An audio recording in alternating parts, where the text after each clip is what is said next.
So, the second chapter of the Quran. It's called The Cow. I know, it might sound a little unusual, but Surah al-Baqarah is actually one of the most foundational texts in Islam. Think of it as a vast blueprint for building a life of faith. And I mean, this chapter is huge. At 286 verses, it's the longest one by a long shot, and it covers everything from history and law to deep theology. So what's the one thread that ties it all together? That's the puzzle we're going to unpack. You see, according to centuries of scholarship, there's a key. There's this one core quality that unlocks all of its guidance. The text makes it clear this isn't for just anybody. It's specifically for those who have this quality. So what is it? The word is taqwa. Now, you often hear this translated as fear of God, but that doesn't really do it justice. The root of the word is all about creating a shield, a barrier to protect yourself. So taqwa is this active state of God consciousness, a constant awareness that He's watching, which guides your actions and shields you from doing wrong. It's the absolute prerequisite for getting anything out of this chapter. Okay, so once we've established taqwa as the foundation, the chapter immediately does something fascinating.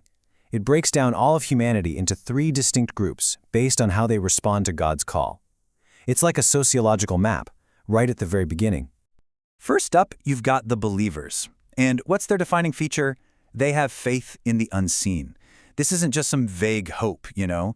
It's a deep-seated certainty. They are absolutely convinced that they will meet their Lord.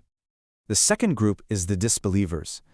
And the way they're described, uses this incredibly powerful imagery. It's as a seal is placed on their hearts and their hearing, and there's a veil over their eyes.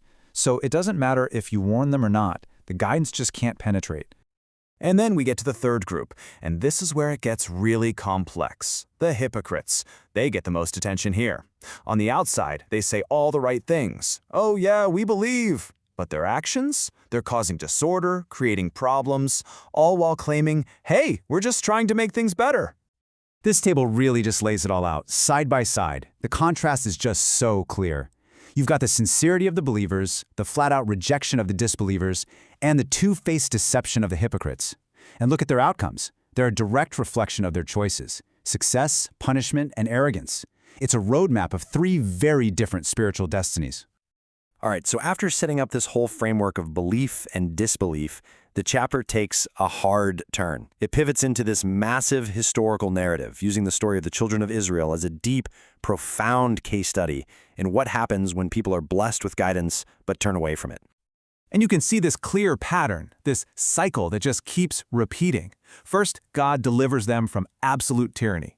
Then, He showers them with miracles, water from a rock, food literally falling from the sky. And their response? Time and time again, disobedience. They break the Sabbath, they argue, they mock commands with endless, nitpicky questions, like in the famous story about the cow itself. And the consequences? Well, they follow directly from those actions. And here's the real kicker. Their problem wasn't a lack of proof. I mean, they saw miracle after miracle with their own eyes. Their story is a powerful lesson in what happens when you take blessings for granted. Instead of softening your heart, it can actually lead to arrogance. And this quote just hits you. It describes the ultimate spiritual consequence of their actions. Their hearts didn't just get a little stubborn. They hardened until they were like rocks, or maybe even harder, just completely unable to absorb anything good. But right after that really heavy cautionary tale, the narrative does a complete 180. It gives us the polar opposite, the ultimate model of what pure faith and submission look like. And that's Abraham. His story is basically the positive blueprint. If the last story showed us exactly what not to do, his life shows us the path of absolute trust and obedience that leads to true spiritual leadership. Just think about the trials this man went through. It was one massive test after another. He stood up to his entire society and their king. He was thrown into a fire, completely trusting that God would save him. He was told to leave his wife and baby son in a barren desert, and he did it. And then, with that same son, he rebuilt the Kaaba. Every single step was a monumental act of submission. So what's the reward for that kind of total trust? He's made an imam, a leader for all of humanity. His reward wasn't just for him. He became a spiritual guide for billions of people for all time. Okay, so we've seen the 2 extremes, right? The case study in disobedience and the perfect model of submission. Now the chapter shifts gears again. It moves from these epic stories to a detailed, practical framework for how to actually build a community of faith. This is really where the rubber meets the road. All that history, all that theology, now it gets translated into day-to-day practice.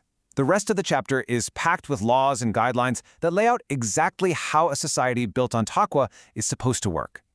And the scope here is just massive. It's not just about one part of your life, it covers the whole shebang. We're talking about worship, like prayer and fasting, social life, like marriage and charity, economic rules, like how to make contracts and the prohibition of interest, and the justice system. It's a complete guide for a functioning society. And what's so cool is that even when it's laying down laws, it always brings it back to your inner state, your intention. It contrasts two kinds of people. The one whose prayers are all about this world.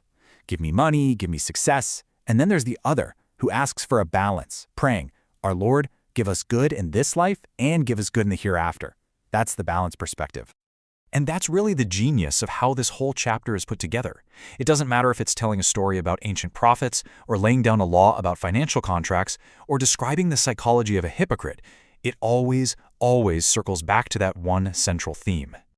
And then you get this incredible verse, right in the middle of talking about the Hajj pilgrimage and all the physical things you need to pack for the journey.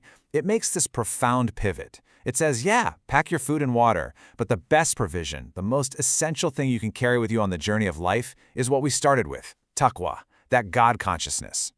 So when you step back and look at the whole thing, the history, the laws, the stories of faith and failure, it's like the chapter lays this entire detailed blueprint on the table. It gives us everything we need, and then it turns to us with one final, massive question. What does it truly take to build it?